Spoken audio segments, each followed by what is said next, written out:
주변 분들하고 인사 나누고 말씀 나누겠습니다. 주변 분들하고 인사 나눌 때 이렇게 한번 인사 나누겠습니다. 성질대로 살지 말고 믿음 따라 삽시다. 이렇게 한번. 예, 예, 예. 한 성질 없는 분들 없으시죠? 예, 성질 많이 죽이시고, 예, 성질대로 살지 마시고 믿음 따라 사는 우리 모두가 되기를 주님의 이름으로 축복합니다. 부흥이 나에게, 자녀에게도, 가정에도, 교회에도, 이웃에게도, 나라에도, 할렐루야. 부흥은 무엇입니까? 부흥은 살아나는 겁니다. 부흥은 회복되는 것입니다. 오늘 하나님을 예배하는 우리들에게 부흥이 왔음을 선포합니다. 세상에서 말하는 공휴일, 우리는 주일인데 세상에서는 공휴일이라고, 이거를 사투리로는 괭일이라고도 하죠. 근데 이제 아침에 이 세상에서 공휴일이라고는 이 아침에 예배당에 나와서 예배를 드리는 가장 큰 이유는 우리가 하나님을 믿는 믿음 때문입니다. 그런데 또 한편으로는 교회에 다닌다고 해서 다 하나님을 믿는 게 아니에요. 교회에 다녀도 교회를 다니면서도 하나님을 믿지 않는 사람들이 있다니까요. 신기하지요? 교회에 다니는 것이 믿음 때문이기도 하지만 교회에 다녀도 믿음이 없을 수도 있다는 거예요. 아이러니하죠. 그렇다면 믿음이 무엇일까요? 믿음은 확신을 갖는 상태를 의미하는 겁니다. 믿음은 지식, 동의, 신뢰, 이 세 가지로 이루어지죠. 믿음의 대상에 대한 지식이 있어야 되겠고, 그것이 확실하다는 것에 동의하면서 온전히 신뢰할 때 믿는다고 할 수 있는 것입니다. 우리가 어떤 사람을 믿는다고 할 때 그 사람을 모른 채로 믿는다고 할 수 있습니까? 그렇지 않잖아요. 최소한 그 사람의 이름이라도 알고 그 사람이 누군가에 대해서 알아야 되는 것이죠. 그 사람에 대한 지식이 있고 그 지식이 확실히 다른 것에 동의하며 신뢰할 때 비로소 그 사람을 믿는다, 그렇게 할 수 있는 것입니다. 그 사람을 믿는 마음이 있다고 할 수 있는 것이죠. 하나님을 믿는 것도 마찬가지입니다. 하나님에 대한 믿음은 하나님에 대한 지식과 그 지식이 진리라는 것에 동의하는 것, 이 진리라는 것에 동의하는 것을 우리는 아멘 하잖아요. 우리 그리스도인들이 제일 많이 하는 거 뭐예요? 아멘이지 않습니까? 그리고 하나님에 대한 신뢰가 있을 때 성립이 됩니다. 여기 계시는 우리 옥상교회 성도님들은 하나님을 믿으십니까? 아멘. 그렇습니다. 그렇다면 우리가 믿는 것에 아멘 하셨으니까 하나님에 대해서도 아셔야 됩니다. 내가 믿는 하나님은 어떤 분이신가? 구원과 그리스도에 대해서 값없이 주시는 용서와 회개와 하나님의 자녀가 되는 것에 대해서 힘써 아는 것이죠. 그리고 그 지식이라는 진리라는 것을 마음과 말로 예라고 아멘이라고 인정하면서 하나님께 나의 인생을 온전히 맡겨드리는 것입니다. 하나님께 나의 인생을 온전히 맡기면서 신뢰하는 삶, 이게 굉장히 중요합니다. 그래서 우리가 이 세 가지 중에 하나라도 빠지게 되면은 믿음이 될 수가 없어요. 하나님을 모른 채 믿는 것은 믿음이 아닙니다. 모르면서 믿는다는 것은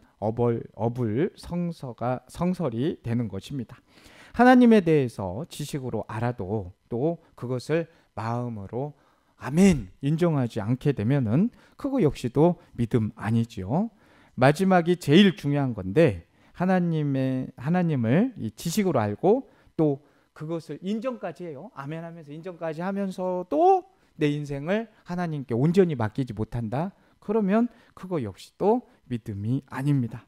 그러니까 하나님에 대한 지식도 있고 그것이 맞다고 동의하고 아멘으로 동의하고 그리고 나의 인생이 하나님과 동행해야 된다. 이것까지 가지고 있어야 하는 것입니다. 하나님의 말씀과의 별개의 삶, 하나님 뜻과의 별개의 삶, 하나님의 계획과 별개의 삶, 이런 삶은 교회를 다녀도 하나님을 알아도 믿음의 삶이 아니라는 거 분명히 아셔야 됩니다. 우리는 믿는 사람과 안 믿는 사람을 나눠요. 그렇죠? 이 사람은 믿는 사람이다, 이 사람은 안 믿는 사람이다, 이렇게 나누잖아요. 근데 예수님을 믿고 예수님을 안 믿는 것으로 나누지만 이 안 믿는 사람도 예수님을 안 믿을 뿐이지 무엇인가를 믿고 산단 말이에요.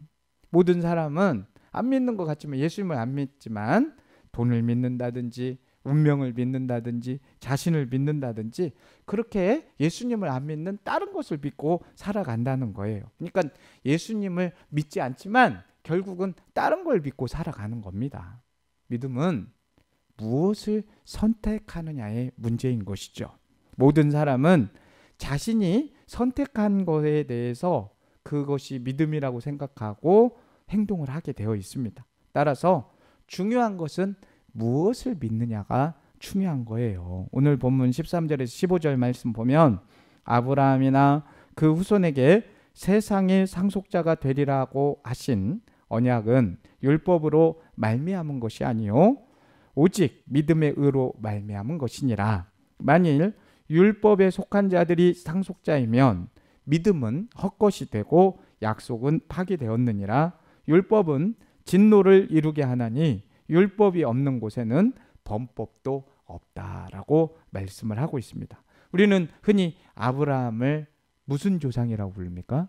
믿음의 조상이다, 이렇게 부르죠. 그가 하나님께 이 의롭다 인정을 받는 것은 막 율법을 잘 지켜서가 아니라 하나님을 믿음으로 말미암아 인정을 받은 거예요. 왜냐하면 아브라함 시대 때에는 아직 율법이 주어지지가 않았습니다.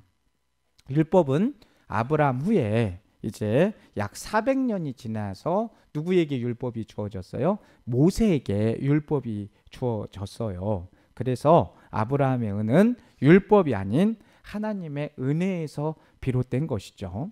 오늘 본문에는 두 단어가 나와요. 율법은 행위를 요구하지만 약속은 하나님의 은혜를 믿으라는 겁니다. 아브라함에게 주신 말씀은 하나님의 약속을 붙잡고 믿음으로 하나님의 은혜를 받으라는 거예요. 하나님은 막 두려운 분만이 아니라 사랑으로 복 주시기를 원하시는 분이십니다. 우리가 행위가 아니라 하나님의 은혜로 자녀가 되었습니다.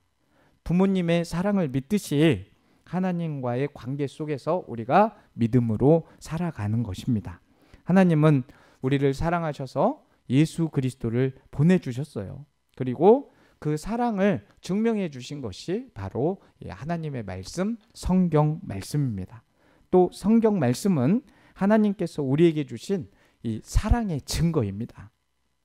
사랑의 증명서예요. 하나님은 우리를 그분의 형상대로 지으셨죠. 그래서 우리 안에는 항상 하나님의 형상, 하나님의 모습이 있는 거예요. 잘 보세요. 하나하나 뜯어보면은 그냥 보면 저도 그냥 보면 별로죠. 근데 잘 뜯어보세요. 하나님의 형상으로 뜯어보니까 어때요? 잘 보려고도 안 하시네. 네. 잘 보시면은 하나님의 형상이 있기 때문에 아름답게 되는 것입니다. 우리 안에는 항상 하나님의 모습이 있어요.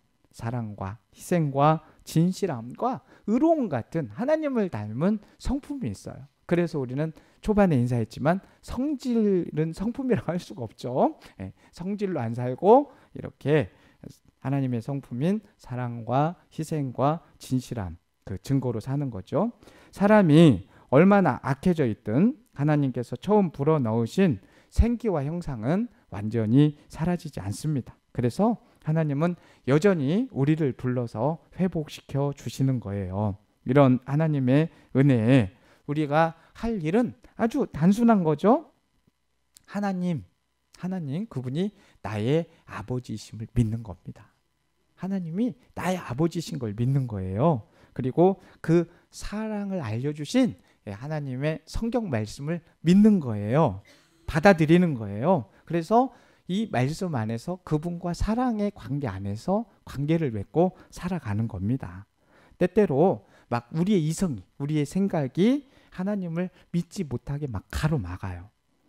일본의 신학자 우찌무라 간조라는 신학자가 있는데 그 신학자가 이렇게 말했어요. 성경에서 인간의 이성으로 이해 안 되는 부분을 다 빼면 남는 것은 앞표지와 뒷표지뿐이다.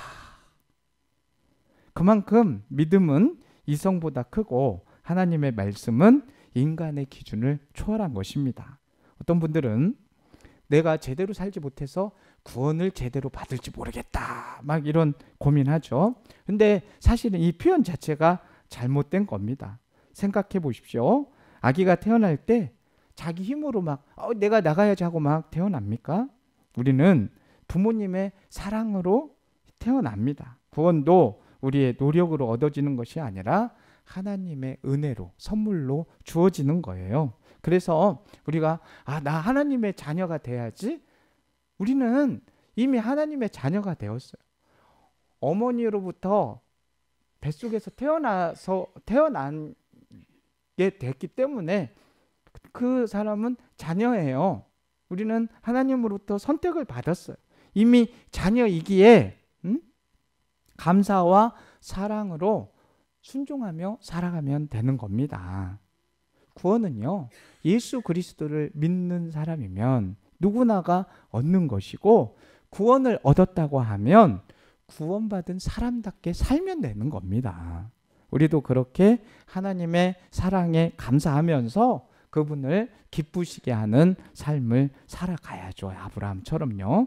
오늘 보면 16절에 그러므로 상속자가 되는 그것이 은혜에 속하기 위하여 믿음으로 되나니 이는 그 약속을 그 모든 후손에게 굳게 하려 하심이라.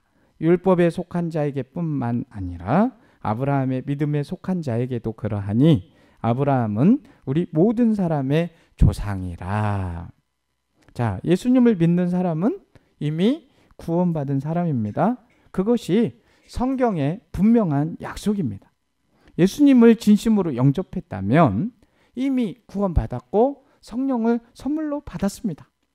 영원한 생명과 천국이 약속되어 있습니다.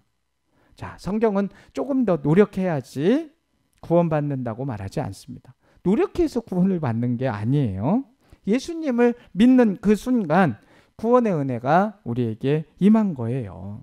물론 우리가 살다 보면 죄를 지을 수도 있고요, 실수를 할 때도 있습니다. 그래서 내가 정말 이렇게 살면서 구원받았을까? 흔들릴 때도 있습니다. 하지만 하나님의 자녀가 되는 것은 우리의 행위가 아니라 하나님의 사랑 때문입니다. 그 사랑을 알고 인정하고 온전히 받아들이는 것, 이게 바로 믿음인 것이죠. 우리는 구원받기 위해 사는 것이 아니라 구원받았기에 감사하며 사는 거예요. 그래서 아침에도, 한낮에도, 저녁에도, 하루 종일 감사가 끊이지 않는 겁니다. 구원받은 사람답게 말씀 따라 살아야 하는 것이죠. 우리의 신앙생활은 구원받기 위한 노력이 아니라 받은 생명을 키우는 과정입니다. 자, 예수님을 믿는 사람이면 천국행 열차를 타신 거예요. 천국행 열차를 타신 우리 성도 한 분 한 분 주님의 이름으로 축하드립니다. 그런데 가다가 이거 아닌 것 같아. 내리시면 됩니까? 안 됩니까? 내리면 큰일 나는 거예요. 감사와 믿음을 가지고 끝까지 가야 되는 것입니다. 하나님을 기쁘시게 하기 위해서 신실한 자녀로 살려고 노력하는 것입니다. 두렵고 떨림으로 구원을 이루어 가는 것입니다. 오늘 본문 17절 18절 말씀 보시면 기록된 바 내가 너를 많은 민족의 조상으로 세웠다 하신 것 같으니 그가 믿은 바 하나님은 죽은 자를 살리시며 없는 것을 있는 것으로 부르시는 이시니라. 아브라함이 바랄 수 없는 중에 바라고 믿었으니 이는 내 후손이 이 같으리라 하신 말씀대로 많은 민족의 조상이 되게 하려 하심이라. 아멘. 자, 아브라함의 믿음은요, 한마디로 바랄 수 없는 중에 바라고 믿은 믿음이었어요. 이 믿음이라는 건 바랄 수 없는 것 같은데 그런 상황에서도 바라보고 믿는 게 바로 믿음이라는 겁니다. 그는 다른 걸 믿은 게 아니에요. 하나님의 약속을 믿었던 것입니다. 하나님은 하나님이 하시고자 하면 그 일을 반드시 이루어 주십니다. 믿습니까? 창세기 12장에서 지난주에도 살펴봤지만 하나님은 아브라함에게 큰 민족을 이루고 복의 근원이 되게 해주신다고 약속하셨고요. 또 창세기 15장에서는 그의 후손이 별들처럼 많아질 것이다. 우리 별을 잘 못 찾아보는데 우리 옥산 교회에 있으면요 별이 잘 보여요. 별이 많아요. 그 별들을 도시에서는 잘 못 봐요. 제가 도시에서 사역할 때는 별을 못 봤는데 이 옥산 교회에서 사역하면서 별을 보는 재미가 쏠쏠합니다. 네. 네. 여기 있으신 분들은 하도 많이 별을 봐가지고 그런 감동이 별로 없는 것 같은데 도시에서 살면 별이 잘 안 보인다니까요. 근데 여기에서는 그냥 북두 칠성도 보이지요. 별을 볼 수가 있어요. 별 보는 것도 참 기쁨 아니겠습니까? 그렇게 많은 후손을 약속을 하셨습니다. 하지만 세월이 흘러서 이 아브라함이 100세가 되게 되었고 아내 사라는 몇 살이 되었다고요? 90살이 되었는데 그럼에도 불구하고 이제 더 이상 그 나이가 되니까 나이로 왔을 때는 더 이상 아이를 낳을 수 없는 상황이 되고 마른 거죠. 근데 상황은 정반대로 막 이렇게 흘러가는 것 같았지만 아브라함은 또 그 약속은 가지고 있습니다. 그래서 더 견고해져서 하나님께 영광을 돌리죠. 19절 말씀 보면 그가 100세나 되어 자기 몸이 죽은 것 같고 사라의 태가 죽은 것 같음을 알고도, 그러니까 죽었다도 아니고 죽었다가 아니에요. 100세나 되었지만 자기 몸이 죽은 것 같고, 그러니까 이제 생각으로는 그렇단 말이에요. 그리고 사라의 태도 이제 90세가 되었으니까 못 날 것 같고 라는 거지, 안 된다는 건 아니잖아요. 상황이 그렇다는 거지. 그런데 뭐라고 뒤에 표현을 하고 있습니까? 믿음이 약해지지 아니하고. 이 말이 아주 중요한 거예요. 우리 한번 따라서 합니다. 믿음이 약해지지 아니하고.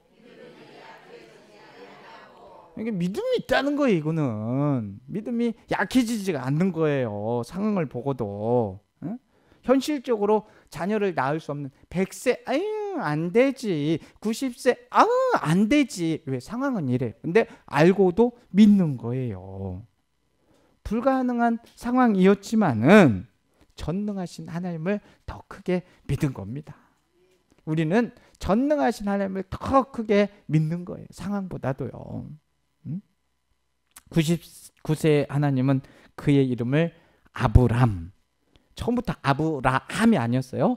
아브람, 큰 아버지에서 이제 아브라함.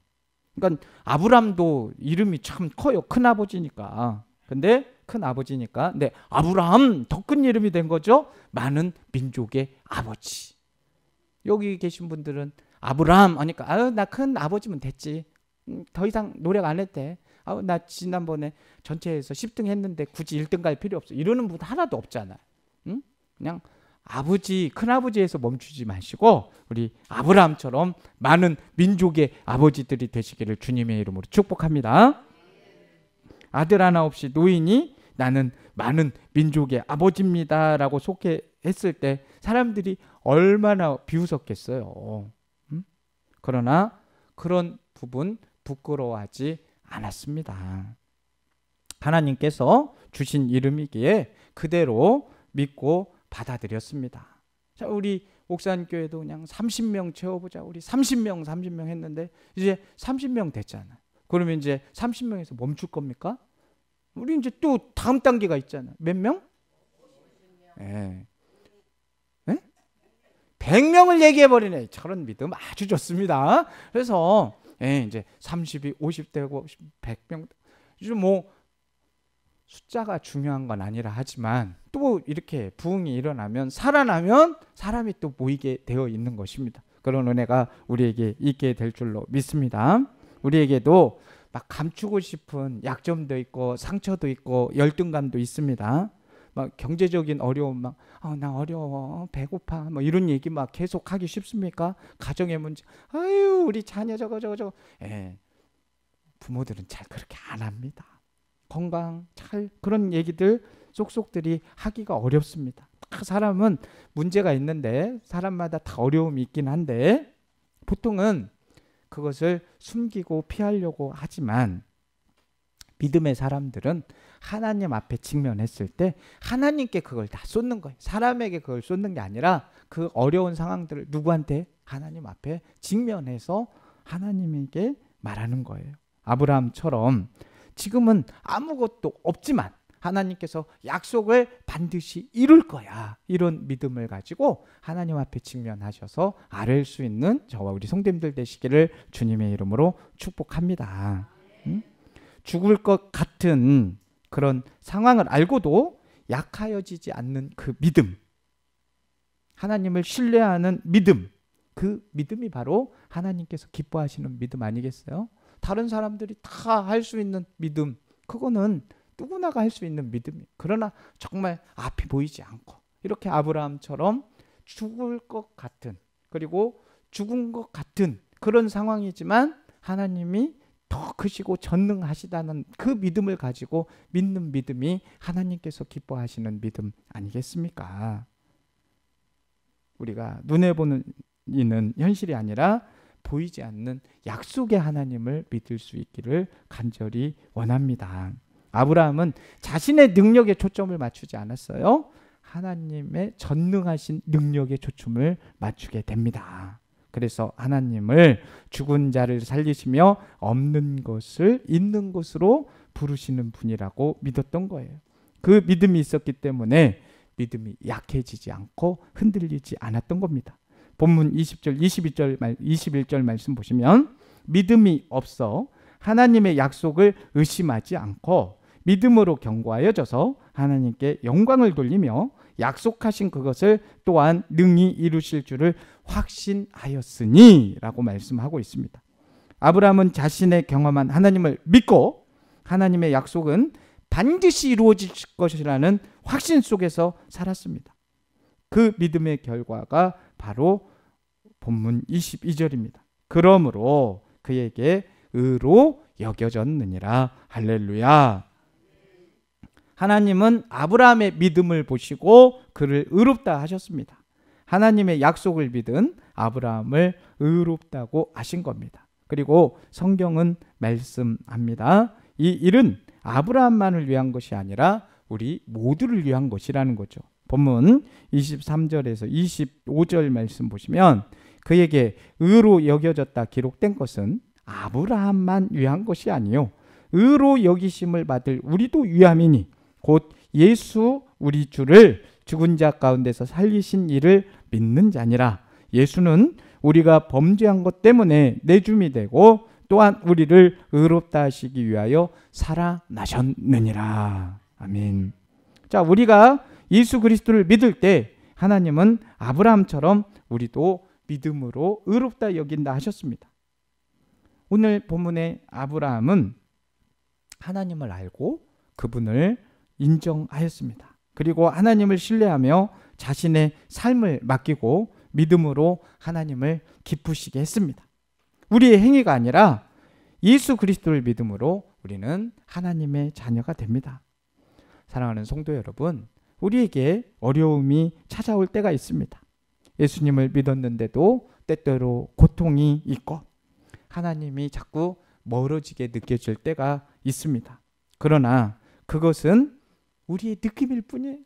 하나님과 우리는 멀리 이렇게 있는 것처럼 느낄 뿐이지만 하나님은 항상 우리와 함께 계십니다. 버스가 달리면 옆에 있는 것들이 달리는 것 같아요. 버스가 가고 있는데 모든 게 그대로 있단 말이에요. 우리의 느낌일 뿐이란 말이에요. 버스가 달리는데 옆에 우리가 보면은 막 마치 버스가 가는 게 아니라 막 사물들이 움직이는 것 같잖아요. 근데 전혀 그렇지 않습니다. 느낌일 뿐입니다. 하나님은 언제나 우리와 함께 하십니다. 믿음이 약해지지 않도록 문제보다 하나님의 말씀을 묵상할 수 있는 우리 모두가 되기를 원합니다. 하나님을 생각하세요. 하나님께 집중하세요. 문제보다 하나님이 더 크십니다. 하나님은 문제를 해결하실 수도 있고 문제를 뛰어넘을 수 있는 힘도 주시는 분이십니다. 그러므로 낙심하면 안 돼요. 우리가 제일 하지 말아야 될 거 낙심하는 거예요.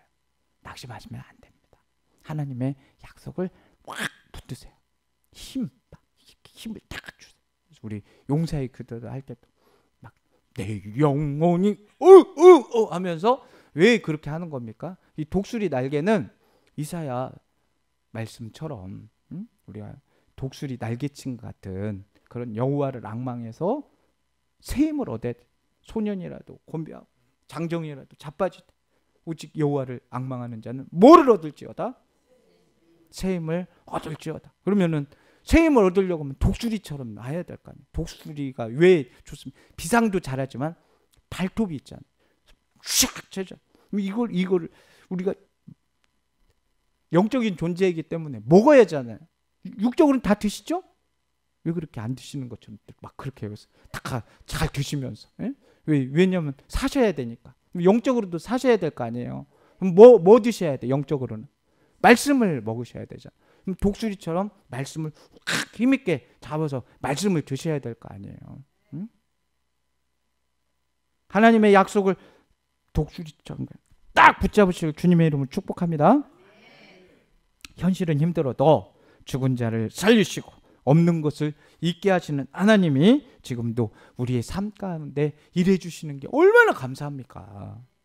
하나님을 찾고 말씀과 기도와 예배로 시선을 주님께 고정시키길 바라십니다. 그때 우리는 하나님의 일하심을 보게 될 것입니다. 오래된 영화예요. 인디애나 존스라는 영화가 있었습니다. 이런 장면이 있어요. 주인공이 낭떠러지 앞에서 더 이상 갈 수 없는 상황에 이르러. 왜냐하면 딱 보니까 낭떠러진 거죠. 하지만 지도에는 가라고 되어 있어요. 보면 낭떠러지인데 지도에는 가라고 되어 있는 거죠. 그러면 우리는 딱 지도를 보고 가야 맞는 거예요? 낭떠러지니까 안 가야 맞는 거예요? 그러니까 우리 생각으로는 안 가야 맞죠. 왜냐하면 떨어지니까. 근데 지도에 있는 거는 뭐예요? 그러니까 생각으로는 안 가야 되지만 지도에 있으니까 또 가야 되죠. 그게 이제 믿음이라는 거지. 에? 그래서 이제 그는 지도를 믿을 수밖에 없는 거잖아요. 그래서 믿음으로 한 걸음을 딱 내딛는 장면이 나오게 되는 거죠. 근데 그렇게 했을 때 투명한 다리가, 발을 내디뎠을 때 투명한 다리가 쫙 나오는 거예요. 믿음으로 발을 내디뎠을 때 길이 열리게 된 것입니다. 그 장면만 캡처해 놓은 게 옛날에 있었는데 찾아보니까 없어가지고 한번 보여드리고 싶었는데 한번 기회 되면 찾을 수 있으면 찾아가지고 보여드릴게요. 그렇죠? 네. 전혀 기대도 안 하시지만은 저는 분명히 한번 찾아내가지고 보여드릴 겁니다. 말로 하는 것보다 이렇게 보여드리면 진짜니까 꼭 한번 보여드리도록 하겠습니다. 약속을 해놔야 어떻게든 찾아내죠.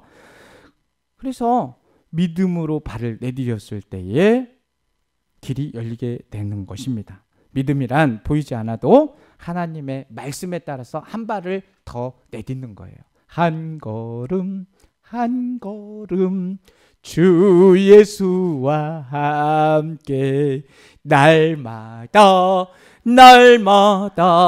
우리 걸어가리. 할렐루야. 성 어거스틴은 이렇게 말했습니다. 믿음이란 보지 못하는 것을 믿는 것이고 믿음의 상은 믿었던 것을 보는 것이다. 사랑하는 성도 여러분, 지금 내 눈에 아무것도 보이지 않는다고 할지라도 믿음으로 한 걸음만 더 내디어 걸으시기 바랍니다. 믿음이 약해지지 않고 주님을 신뢰하시길 바랍니다. 믿음은 결국 하나님 뜻 안에서 아멘 하는 거예요. 하나님의 뜻 안에서 아멘 하는 거, 진리에 아멘 하는 거. 믿는 자를 의롭다 하시고 복 주시는 하나님의 일들이 아브라함에게만 일어나는 것이 아니라 우리에게도 일어나게 될 줄로 믿습니다. 그것을 붙잡고 승리하는, 하나님의 약속을 붙잡고 승리하는 저와 우리 성도님들 되시기를 주님의 이름으로 축복합니다. 사랑의 하나님 아버지, 오늘 말씀을 통해 아브라함의 믿음을 배우게 하시니 감사합니다. 눈앞의 현실이 아무리 어려워도 약속을 주신 하나님을 믿게 하옵소서. 주님, 우리 삶에도 절벽 같은 문제가 찾아올 때 있습니다. 그때 두려워하지 않고 주님의 말씀을 붙잡게 하시고 죽은 자를 살리시며 없는 것을 있게 하시는 하나님의 능력을 믿게 하여 주옵소서. 고난 중에도 하나님은 우리와 함께 하심을 믿습니다. 기도와 예배를 통해 주님께 시선을 고정하게 하시고 믿음으로 한 걸음을 내디딜 수 있는 용기 더하여 주옵소서. 아브라함에게 역사하신 믿음의 기적이 저희들의 삶 속에서도 이루어지게 하시고 끝까지 주님만 바라보며 살아가는 믿음의 사람 되게 하여 주옵소서. 예수님의 이름으로 기도합니다. 아멘.